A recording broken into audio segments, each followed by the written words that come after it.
uncertainty still dominating the global economy, the BRICS nations will be looking at ways to strengthen trade ties and ensure financial stability. From Delhi, Shilpa Kannan reports. Affordable grooming. Selling shampoos, conditioners and hair oils is big business.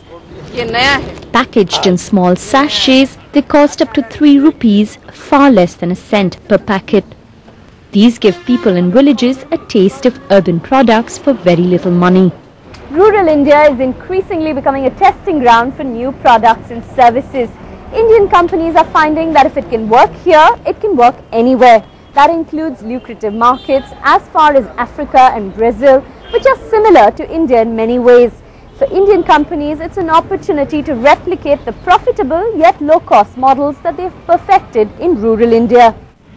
Like Dabur, a 100-year-old Indian company that makes personal care and food products. Their international business now contributes to 1/3 of their sales. They have a strong presence in Africa and now want to enter Brazil.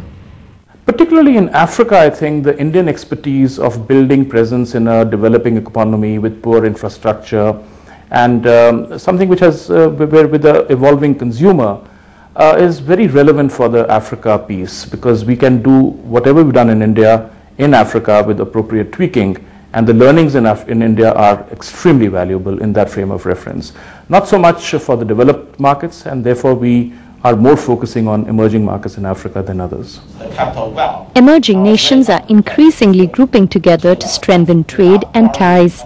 As economic growth in the Western world has stalled, BRICS, which include Brazil, Russia, India, China and South Africa, are finding many common economic and trading interests. India has now proposed setting up a BRICS bank along similar lines to the IMF and the World Bank. Global economic growth has to be kept robust, and South-South cooperation has to be viewed in this context. There is a rebalancing of the global economic order. The architecture is changing.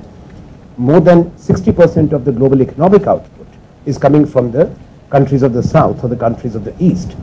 When we look at India's own engagement, not only vis-a-vis China, but with Asia, Africa and Latin Americas, that constitutes 57 or 58% of India's trade.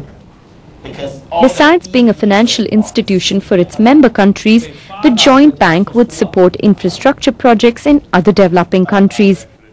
Even the IMF admits that this would be in line with the growing economic power of the 5-nation group. Whatever is done in terms of intra-trade, particularly South-South, between emerging markets, between Brazil and India, between Africa and China, between India and China, and so on and so forth, is probably going to be, the game of the day in the near future, because that's where a lot of development is taking place. While economics is likely to dominate the discussions, the BRICS nations share more than just political ambition. They have similar challenges in dealing with social welfare, development, and improving the prospects of millions of their poor.